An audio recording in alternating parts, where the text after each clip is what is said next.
Assalamualaikum warahmatullahi wabarakatuh, sahabat Odoy. Misteri Nyi Ronggeng atau dikenal Nyai Gambir yang berada di makam pemakaman umum Desa Kalimukti, tepatnya sebelah utara Pondok Pesantren Kalimukti atau Pondok Pesantren An-Nasuha.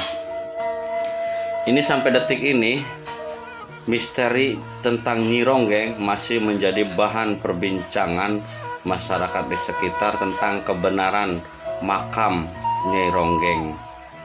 Makam Nyai Ronggeng yang menurut penuturan dari pengurus makam tersebut bahwa makam Nyai Ronggeng itu sebetulnya berada posisi tepat di sebelah barat jalan atau berseberangan dengan makam yang berada posisi di pesawahan. Namun sampai saat ini posisi Nyi Ronggeng, ada juga yang mempercayai inilah posisi makam Nyi Ronggeng yang berdampingan dengan makam dengan makam masyarakat lain. Nah, ini katanya di sini Nyi Ronggeng ini makamnya. Tapi karena terjadi penggusuran oleh lahan pesawahan, makanya makam Nyi Ronggeng itu sampai saat ini menjadi bahan perbincangan kebenarannya berada di mana. Konon katanya bagi orang-orang yang menziarahi makam Nyi Ronggeng, terutama para praktisi supranatural, masih banyak yang menziarahi makam Nyi Ronggeng atau Nyi Gambir. Ini posisinya berada di makam yang selalu makam tersebut selalu mengarah ke arah barat.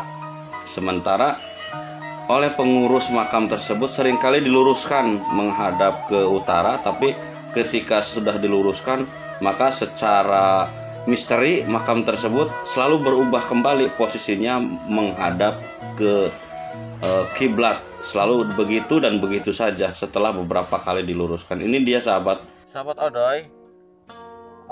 Kali ini Kang Odoy beserta tim sedang berada di sekitaran pemakaman umum Desa Kalimukti. Konon diceritakan di sini terkubur jasad yang menurut informasi ini adalah makam Nyi Gambir atau dikenal dengan makam Nyi Ronggeng. Dahulunya kisah Nyi Ronggeng ini Kang Odoy belum sempat mengungkap fakta. Nanti insya Allah dalam ulasan Kang Odoy akan sampaikan. Sebagai bukti keanehan di sini ada perbedaan sahabat Odoy. Ini makam yang katanya Kang Odoy belum tahu persis kebenarannya. Ini makam Nyi Gambir ini posisinya ini selalu menghadap kiblat, Sementara yang lain ini kita lihat sini, jangan duduk di situ Pak, kamu jangan duduk di makam. Sementara yang lain, makam yang lain ini posisinya mengarah ke utara selatan. Sementara ini yang ini kita menghadap ke kiblat. Ini katanya menurut penduduk sini, seperti yang saya sampaikan barusan sama Pak siapa Pak? Bapak Cadria. Ini Bapak Cadria juga pernah menyaksikan bahwa makam ini sebetulnya sudah diluruskan ya Pak? Sudah diluruskan biasa arah utara selatan ya. Tapi ini seringkali berpindah seperti ini lagi. Nah ini kan dua orang itu pada umumnya itu sampun dianukakan yang pernah umum. Nah ini kan buatan purun. Niki kalau miring malih niku Pak. Oh gitu. Ya, oke, itulah sahabat, kita lihat ya. Bisa saksikan ini makamnya ini selalu menghadap ke kiblat. Sementara yang lain menghadap ke utara, ke selatan. Pada umumnya makam memang menghadap utara selatan. Tapi khusus ini makam yang katanya makam Nyi Gambir atau Nyi Ronggeng ini selalu menghadap ke kiblat, walaupun sudah diluruskan oleh pengurus makam ini ya Pak. Ini selalu kembali lagi posisinya seperti itu. Konon katanya seperti itu. Wallahu alam kebenarannya insya Allah nanti Kang Odoy sampaikan di dalam ungkapan. Nanti bincang-bincang dengan sesepuh atau yang tahu tentang sejarah siapa ini dia Nyi Gambir atau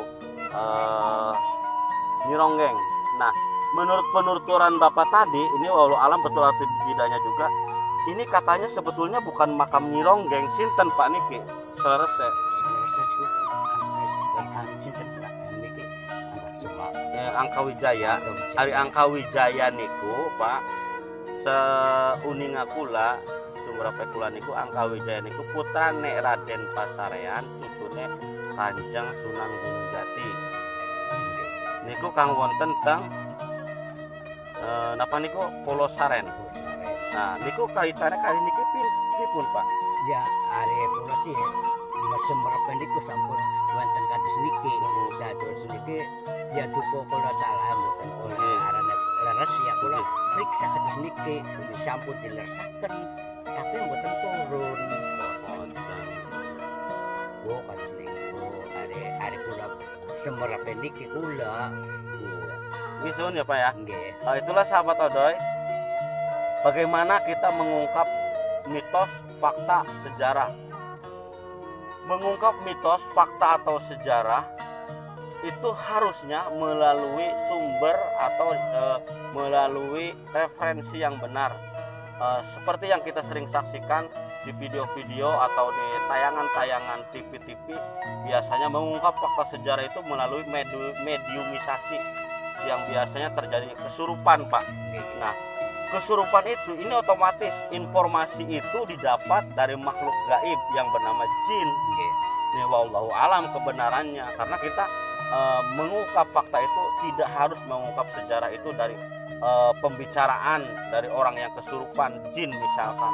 Harusnya mengungkap fakta, mitos atau sejarah itu harus dari orang-orang yang memegang fakta sejarah atau minimal orang pelaku sejarahnya atau saksi sejarah.